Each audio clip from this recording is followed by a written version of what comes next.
దావీదు ఈ ప్రార్థన చేసుకున్నాడు. ఏమని ప్రార్థన చేశాడు? దేవా, నా అంతరంగములో స్థిరమైన మనసు నూతనముగా పుట్టించు.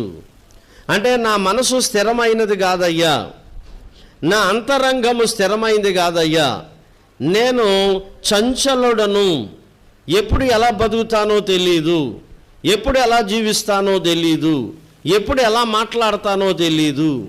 కొంతకాలం నీ యందు విశ్వసిస్తున్నాను, కొంతకాలం మరలా లోకస్తుని అయిపోతున్నాను. కొంతకాలం నేను ప్రార్థన చేస్తున్నాను, కొంతకాలం మరలా నేను దెయ్యాన్ని మొక్కుతున్నాను. కాబట్టి నా భక్తిలో స్థిరం లేదు, నా మాటల్లో స్థిరం లేదు. అందుకని దావీదు అంటాడు, అయ్యా నాకు స్థిరమైన మనసు దయచేయి.